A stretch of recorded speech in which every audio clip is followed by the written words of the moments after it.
میرے لیے ان 3 ڈراؤنے اور ناقابل یقین ایام کا آغاز اس وقت ہوا جب انیل پرکاش کے کاروباری رفیق اور دم ساز گوپی ناتھ کی گڑیا سی بہن رتنا ناتھ مجھ سے ملنے آئی۔ گوپی ناتھ انیل پرکاش کا جگری دوست تصور ہوتا تھا۔ ان دونوں کو ایک دوسرے کے بغیر چین نہیں آتا تھا۔ اس کا دیہانت جمعرات کے روز ہوا۔ اس کی بہن ایک دن کے وقفے کے بعد مجھ سے ملنے آئی تھی۔ اس ملاقات کے بعد ہی میرے لیے ابلیس کا صفاق اور بے رحم ہاتھ حرکت میں آ گیا جس کی مجھے کوئی توقع نہیں تھی۔ ہفتے کے دن میں دفتر نہ جاؤں اور کسی وجہ سے جلد بیدار ہو جاؤں تو بستر پر دیر تک کروٹیں بدلتا سوچتا رہتا ہوں کہ آج کا کیا پروگرام ہوگا۔ اس دن بھی میں دیر تک بستر پر پڑا سجاتا کو یاد کرتا رہا۔ گزشتہ رات وہ مجھے ڈنر پر لے گئی تھی۔ وہ ایک فرم میں ایم ڈی کی پرائیویٹ سیکرٹری تھی اور ماڈلنگ بھی کرتی تھی۔ وہ اپنی میز پر بیٹھی چکن سوپ پی رہی تھی۔ میں نے مشکوک افراد کو دیکھا جو اسے اغوا کرنے کے ارادے سے دوسری میز پر موجود تھے۔ قصہ یہ تھا کہ اس نے اپنی منگنی توڑ لی تھی۔ اس کا منگیتر اس کی کالی راتوں کی آمدنی میں نصف حصہ مانگتا تھا۔ وہی اس کا تعارف اور معاملات عیاش دولت مند لوگوں سے کرواتا تھا۔ ماڈل گرل ایک کرنسی ہوتی ہے، وہ اپنے آپ کو کیش کرواتی تھی۔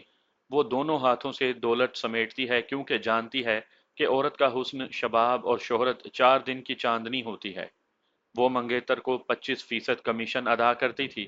ان دونوں میں کمیشن کے معاملے میں تلخی اور تکرار ہو گئی، جس پر سجاتا نے منگنی توڑ دی، اور پھر اس نے ایم ڈی کو بے وقوف بنایا ہوا تھا کہ آج تک اسے کسی مرد نے ہاتھ نہیں لگایا، منگیتر کو بوسہ تک لینے نہیں دیا۔ اس کا باس بہت سیدھا سادہ آدمی تھا۔ وہ اس سے شادی کرنا چاہتا تھا۔ سجاتا نے اسے کہہ رکھا تھا کہ وہ اپنے منگیتر سے شادی نہیں کرے گی کیونکہ وہ کسی اور لڑکی کے ساتھ پینگیں بڑھا رہا ہے۔ جب اس نے اپنے باس کو منگنی ٹوٹنے کی خبر سنائی تو وہ بہت خوش ہوا۔ ان کے درمیان طے پایا کہ وہ دونوں شادی کر لیں گے۔ اس کے 50 برس کی عمر کے باس نے اس کے ہاتھ میں منگنی کی انگوٹھی پہنا دی۔ اسی خوشی میں وہ سجاتا کے چہرے پر جھکا تو وہ بولی کہ تم پہلے مرد ہو جسے میں نے اپنے چہرے پر جھکنے دیا۔ وہ یہ سن کر بہت ہی خوش ہوا۔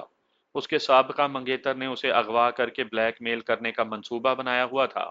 میں نے سجاتا اور ان دونوں بدماشوں کا ذہن پڑھ لیا تھا۔ جب میں سجاتا کی میز پر گیا تو اس نے مجھے حیرت سے دیکھا۔ میرا نام دیوا کمار ہے۔ میں نے اس کی اجازت لیے بغیر کرسی کھینچی اور بیٹھ گیا۔ میں ایک پرائیویٹ سراغ رساں ہوں، شاید تم نے سنا ہو۔ شاید سنا تو ہے، وہ بولی۔ تم پرائیویٹ سراغ رساں کم، ہیرو زیادہ دکھائی دیتے ہو۔ کیا تم میرے خلاف کوئی کام کر رہے ہو؟ تمہارے خلاف نہیں بلکہ تمہارے حق میں کچھ مدد کرنا چاہتا ہوں، میں نے کہا۔ لیکن میں اس کی فیس لوں گا جو تمہیں مہنگی نہیں پڑے گی۔ تم میری کیا مدد کرنا چاہتے ہو؟ اس نے حیرت سے پلکیں جھپکائیں اور بولی، ویسے مجھے تمہاری خدمات کی کوئی ضرورت نہیں، شکریہ۔ تم اس وقت بہت بڑی مصیبت بلکہ افتاد کا شکار ہونے والی ہو، میں نے کہا۔ میں اس لیے میز پر آیا ہوں کہ تمہیں آگاہ کروں اور بچاؤں۔ کیسی مصیبت، کیسی افتاد؟ اس کا حسین چہرہ سوالیہ نشان بن گیا۔ تمہیں کوئی غلط فہمی ہوئی ہے۔ ہاں، تم مجھ سے اگر بات کرنا چاہتے ہو اس لیے کہ میں ماڈل گرل ہوں تو مجھے کوئی اعتراض نہیں۔ تم میرے ساتھ ڈنر کر سکتے ہو۔ کیا کھانا پسند کرو گے؟ بیبی، ذرا میری بات غور سے سنو، میں نے کہا۔ دائیں جانب جو میز ہے اس پر 2 بدماش بیٹھے ہیں۔ ایک نے سفید شرٹ اور براؤن پتلون پہن رکھی ہے، دوسرا شرٹ اور کالی پتلون میں ہے۔ یہ دونوں تمہیں باہر نکلتے ہی اغوا کر لیں گے۔ باہر ایک گاڑی کھڑی ہے جس میں 2 بدماش موجود ہیں۔ میں تمہیں اغوا ہونے سے بچانا چاہتا ہوں، بچا لوں گا بشرط یہ کہ تم میری فیس ادا کر دو۔ لیکن یہ بدماش کیا مجھے اس لیے اغوا کرنا چاہتے ہیں کہ میں بہت حسین ہوں اور معروف ماڈل گرل ہوں؟ اس نے کہا۔ کیا میں پولیس کو خبر کر دوں؟ اس کی وجہ یہ ہے کہ تمہاری ایسی تصویریں اور ویڈیو فلم بنائیں گے کہ تمہیں بلیک میل کیا جا سکے اور تم اپنے باس سے شادی نہ کر سکو۔ کیا؟ ایک لمحے کے لیے اس کا چہرہ زرد پڑ گیا، پھر وہ سنبھل کر بولی، میں باس سے شادی کرنے والی ہوں، انہیں کیا پتا، یہ تو راز ہے۔ سنو بیبی، میں نے اس کی آنکھوں میں آنکھیں ڈال کر کہا، تمہارا سابق منگیتر نریش، اس نے یہ منصوبہ بنایا ہے کہ تمہیں اغوا کر کے ایسی تصاویر اور فلم بنائی جائے کہ تمہارا باس تم سے شادی نہ کر سکے۔ تم اس کے اشاروں کی کٹ پتلی بنی رہو، وہ تمہیں ذریعہ آمدنی بنا لے۔ ہیں؟ تو تم سب کچھ جانتے ہو؟ کیا تم اب بھی بھیٹ چڑھنا چاہو گی اس منصوبے پر؟ میں تمہاری مدد نہ کروں اور اس اغوا سے نہ بچاؤں؟ نہیں نہیں، وہ ہذیانی لہجے میں بولی، مجھے تمہاری خدمات چاہیے، یہ بتاؤ کہ میں تمہاری فیس کیا دوں؟ وہ میں ادا کروں گی، فیس کیا ہوگی؟